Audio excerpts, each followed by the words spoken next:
الحمد لله نحمده ونستعينه ونستغفره ونعوذ بالله من شرور أنفسنا وسيئات أعمالنا إنه من يهده الله فلا مضل له ومن يضلل فلا هادي له وأشهد أن لا إله إلا الله وحده لا شريك له وأشهد أن سيدنا ونبينا محمدًا عبده ورسوله بلغ الرسالة وأدى الأمانة ونصح الأمة وكشف الغمة وجاهد في الله حق جهاده حتى أتاه اليقين وعلى آله وأصحابه ومن تبعهم بإحسان إلى يوم الدين أما بعد عباد الله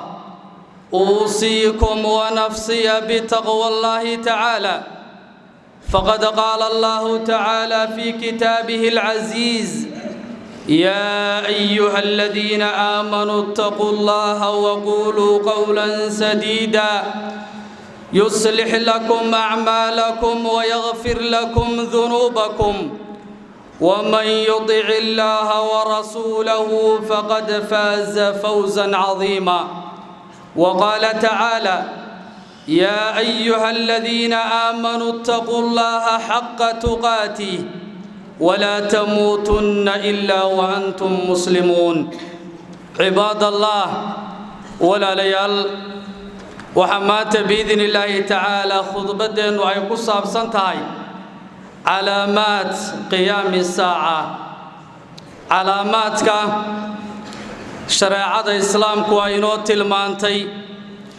اللغو قرانا يساعد قيامها دعيتان كدوين سود وادي قيامة ولا ليال ومال حق أو دبعة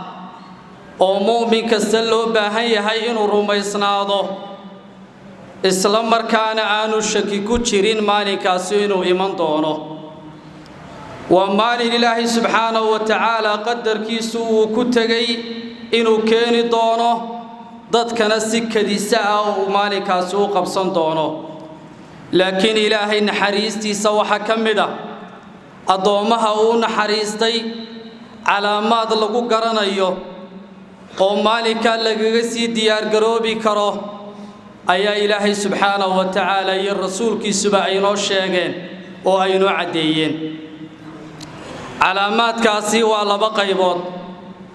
waxa la yiraahdaa suqra wa kubra calaamaad yar yar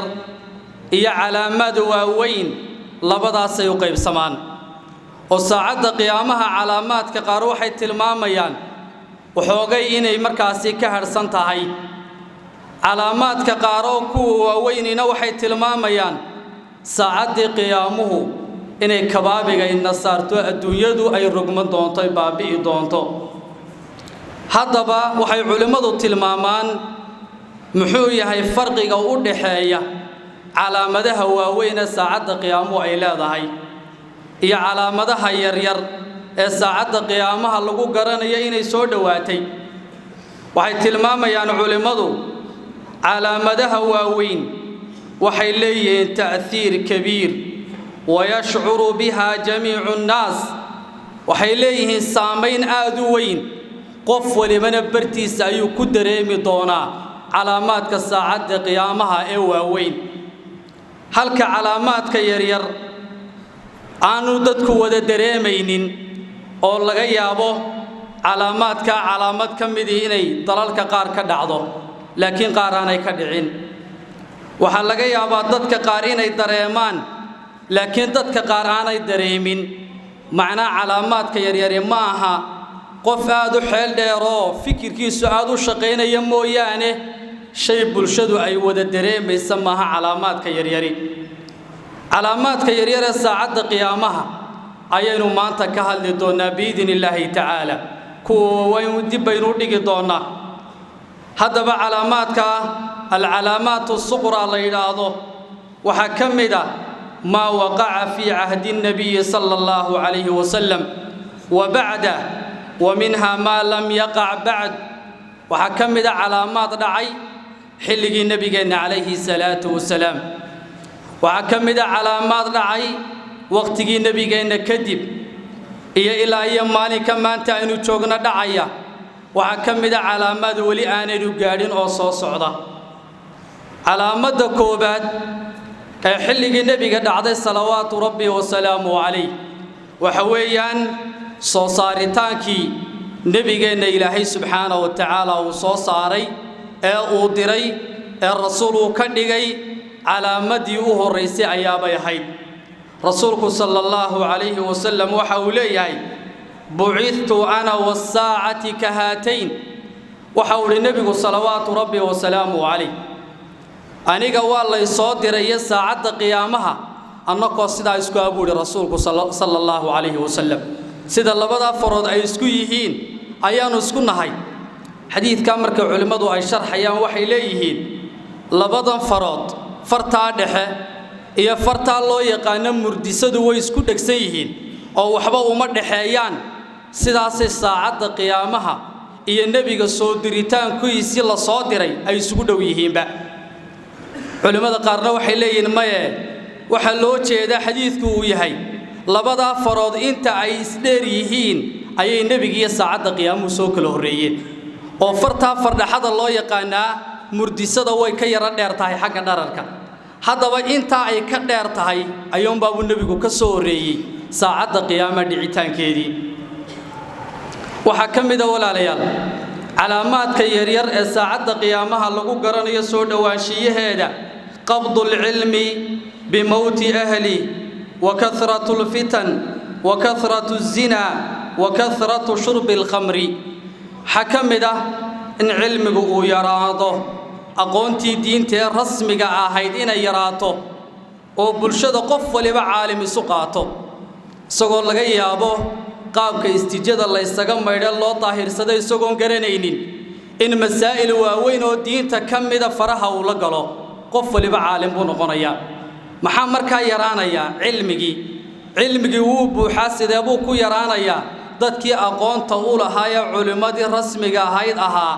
ayaa dhamaanaya oo meesha ka baxaya waxaana isu soo haraya dad laga yaabo xataa shaarkii culimada inay huwan yihiin laakiin aqoon diimeed oo xeel dheer aan lahayn sidaa darteed baa marba meel ay ku dhufanayaan oo ummadii markaa ay baadiyeynayaan oo waxyaabo aan banaanayn ay u fatwoonayaan oo ummadii madaxa dabeetana ay isula gelaysaa waxa kale oo kamid ah fitantu inay farabadato waxa kamida zinadu inay farabadato waxa kamida khamriga cabitaankiisu inuu noqdo shay iska caadi ah oo farabato waxa ku sugan xadiiskii Bukhari iyo Muslim ay soo saarayeen ee Anas laga warinayay waxa uu leeyahay saxaabigaasi law hadithannakum haditha sami'tuhu min rasuulillahi sallallahu alayhi wa sallam la yuhaddithukum bihi ahadun ghayri سمعت رسول الله صلى الله عليه وسلم يقول إن من أشراط الساعة أن يرفع العلم ويكثر الجهل ويكثر الزنا ويكثر شرب الخمر ويقل الرجال ويكثر النساء حتى يكون ل50 امرأة القيم الواحد وحول رسولك صلى الله عليه وسلم وحكمدا علامات الساعة طبعا علامات كيرير إن علمك اللقاضه قادتان كوحا لوغا جيدا علمادي aqoonta u lahayd ayaa dhimanayso bulshada ku yaraanaysa in jahligu uu farabato maanta waxaynu arkaynaa shayga loogu dhiiranaan badan yahay ee qof waliba uu ka jawaabaya waa diinta islaamka weey qof waliba waa caalimaanta halkaad arkayso dhakhtarnimadii waxa la oranayaa doctorka waxa la weydiiyo allooga dambeeyo qofkii marka guri la dhisay engineer ha loo yeero ha looga dambeeyo laakiin diinta islaamka arki maysid qof oranaya wariya aqoon u leh fasalu ahla dhikri in kuntum la ta'lamun dadiraadi sida salaadu ku ansix mayso may way ku ansaxaysaa baa ku leeyahay ma aan garanaya oo caadi weeyaan marka qof waliba caalim buu noqonaya cilmigina waa yaraanaya iyo dadkii aqoonta u lahaa waxa uu leeyahay nabigu calayhi salaatu wasalaam jahliga ayaa badan doona علامات كالساعة قيامة أي كم تيرير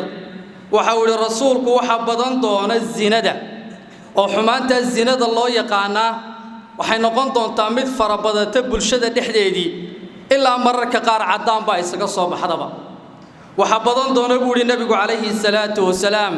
khamriga iyo cabitaankiisa ayaa badanaya ana bulshadii muslimiinta ahayd khamrigii lagu dhixibiyo in la caabo inuu iska soo galo meel walba uu ka soo galo sida maanta aynu arkayno waxyaabo aad ka badan ba khamrigu ka mid yahay anta waxaanu arkaynaa markaste waxa weeyaan askarteenu iyagoo soo bandhigaya intaas oo khamriyo ay qabteen waxaasi bulshada ayuu ku dhex jiraa khamriga ayaa badan doona bulay nabigu kaleeyhi salaatu wasalaam cabitaankiisa rasuulku waxa uu yiri ragga yaraan doona dumarkuna way badan doonaan ilaa ninka kaliya uu mas'uul ka noqdo konton dumara macnaa sida u yaraanayaan laba siyood bay culimadu ay tilmaamayaan fitanta farabadan iyo dagaalada inoo soo socday farabadan ee aynu ka hadli doona calaamatu saacayna ka mid yihiin ayay raggu ku dhamaanayaan dabatana adduunyadii dumar baa buuxinaya ilaa iyo waxa weeyaan ninku mas'uul ka noqdo konton dumar ee gaadhaysa amaba aakhiru zamanka waxa xagga dhalashada badan doona waxa weeyaan hablaha inamaduna way yaraan doonaan dabatana markay habli bataan dee qofkii ninka ahaaba maxaa ku soo agaagi doonta konton dumar uu mas'uul ka noqonaya oo gurigiisii joogaya waxa kamid ah walaalayaal calaamaadka saacada qiyaamaha kathratu zalazil wal qital wa taqarub az-zaman in dulgariiradu ay farabataan oo dagaalku uu ku dhaxbato bulshada iyo muslimiinta oo waqtiga uu yaraado sabtibay ahayd jumca soo galaysa sanadkii baa dhamaaday kii kala bilaabmay waqtigii saasuun buu ku maraya shalay toole 2 sano kadib baa waxa la sameeyay amba 2 sano ka hor baa waxa la sameeyay ayaad maqlaysaa nabigeenu waxa uu leeyahay sallallahu alayhi wa sallam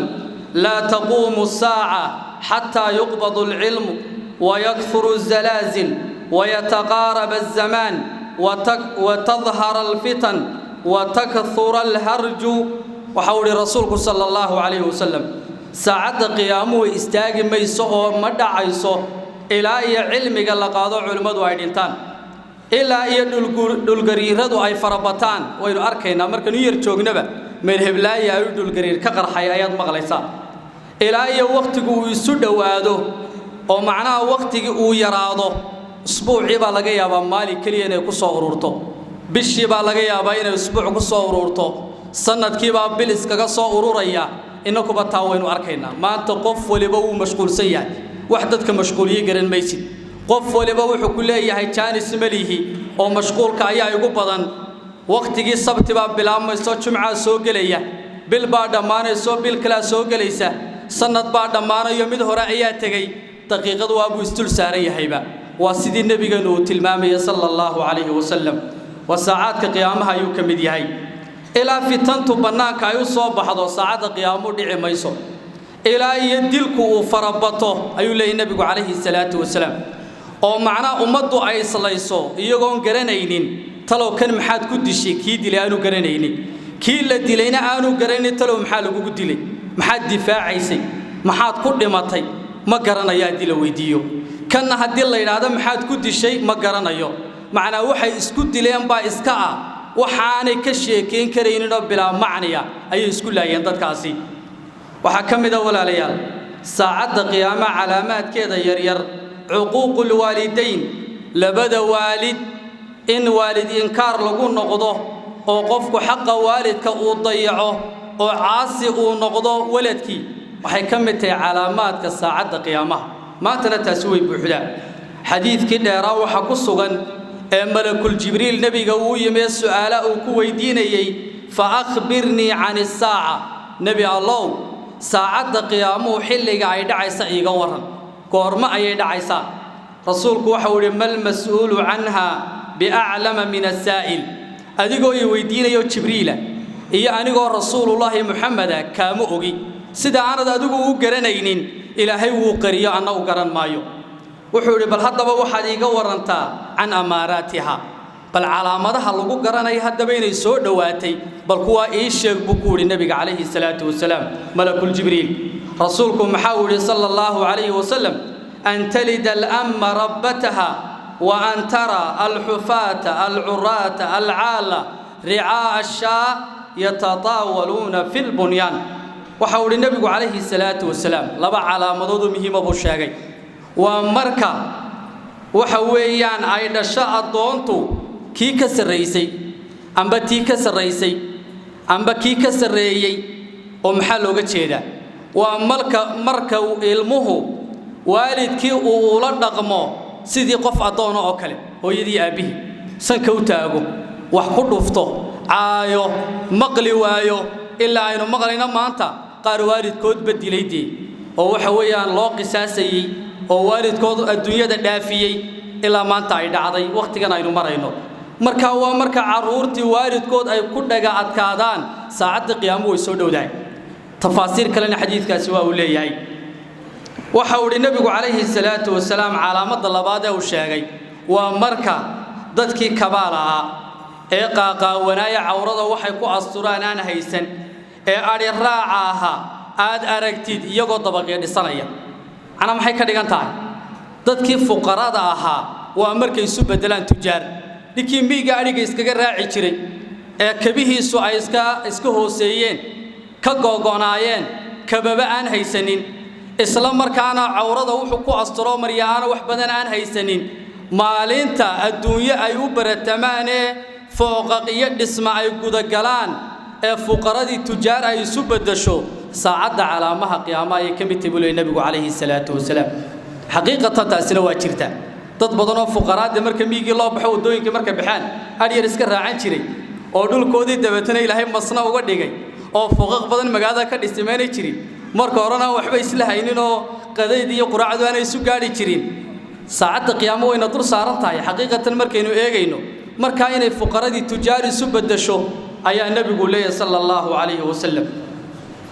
waliba halka waxa ku jirta waa marka maalkii lagu fikira adduunyada ee waliba meel kale loo aamini waayo ee dhulka uu la geliyo maanta qof waliba wuxuu ku fikirayaa haday wuxuu soo baxaan inuu guri dhisto inuu fooq dhisto inuu dhulka wax galiyo waa marka adduunyada halka lagu aamino saacada qiyaamaha ayaa soo dhow ee qofku wixii soo galaba uu galiyo halkaad ku dhisataa bakhaarkaad dhistaa fooqeed dhistaa gurigeed dhistaa imise guri baad dhistaa fikirkii ugu badnaay ee mu'minku adduunyadu galaya halkii ay ahayd warwarka ugu badan inuu halkee galo aakhira inuu galo adduunyadana bidixda lagu qabsado waxa kamida walaalayaal saacada qiyaamaha calaamaadka waaweyn ee calaamaadka yaryar ee lagu garanayo idaacatul amaana amaanadii in la dayaco mujtamaca marka qulubtooda amaanada laga siibo ee ki xil loo dhiibtayna xilkii uu dayaco ki maal loo dhiibtayna maalkii uu khiyaameeyo ki waajibaadka Allah ay saarnaayna waajibaadka Allah uu dayaco markaasina waxay kamid tahay waxyaabaha ummadu ay ku baaba'aan amaanada oo la dayaca isla markaana ku tusinaysa qiyaamihii saacadii qiyaamadu inay soo dhawaatay ahadiith badan baa ku soo aroortay waxa uu leeyahay Abdullah ibn Mas'ud inna awwala ma tufqiduna min dinikum al-amana wa akhiru ma yabqa as-salah waxa u horeeya ee ku dhaqankii diintiina aawaayaysan haddaad muslimiinta aad tihiin waa amaanada buu leeyahay marka amaanada la waayo waa diintii oo la waayay weeye waxa u dambeeya ee la sii haysanaya waa salaadina waa qolof maran marka laga taga khayrkii kale salaadaadina waxay noqonaysaa tii aan xumaanta ka joojinayn masaajidku uu camirayay laakiin cid la aamino la heli maayo waxa la gaaraya heer la yiraahdo waa reer hebel ninkaas aamino ninka inoo geeyay war ninka wax inoogu dhiiba war ninkaas ma aamino la sheegay marka farta la isugu fiiqay kii aaminka ummadda inta kalena ay khaayiniin ay noqdaan iyadana waxay kamid tahay saacadka calaamadaha lagu garanayo saacada qiyaamada soo dhawaatay waxa kamid ah walaalayaal in wanaago la isfaraa u yaraado xumaantana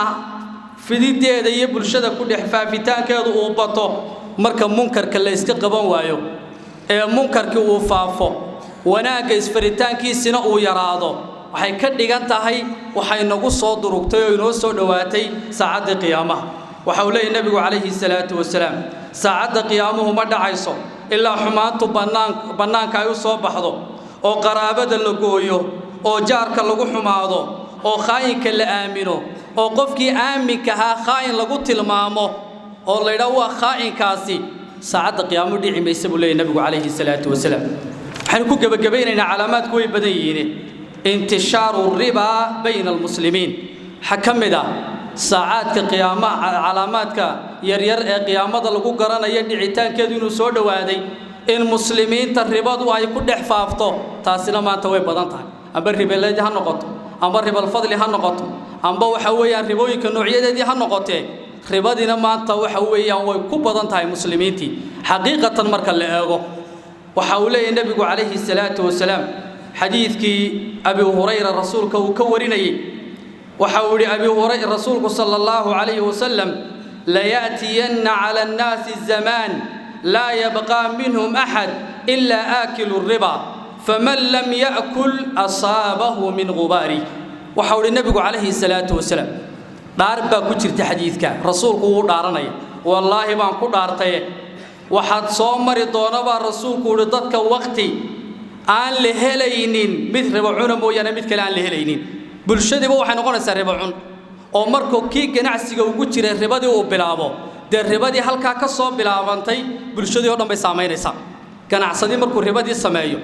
ganacsadu waa qofkii ka iibinaya bulshada xiriirka la lahaa weey bulshadii oo dhan markaa saameyn bay ribadii ay ku yeelanaysaa ilaa iyo markaa riba cun mooyaane adduunyada mid kaleba aanu joogin ayaa soo mari doonta buu nabigu calayhi salaatu wasalaam dadka ka aan ribada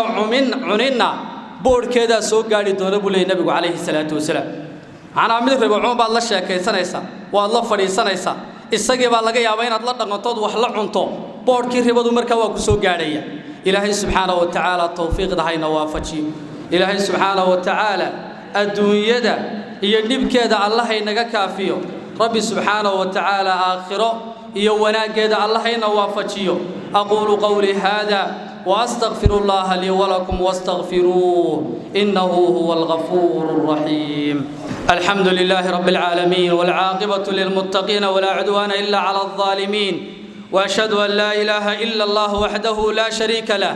واشهد ان سيدنا ونبينا محمدا عبده ورسوله وعلى اله واصحابه وسلم تسليما كثيرا اما بعد عباد الله أوصيكم ونفسي بتقوى الله تعالى فقد قال الله تعالى في كتابه يا أيها الذين آمنوا اتقوا الله ولتنظر نفس ما قدمت لغد واتقوا الله إن الله خبير بما تعملون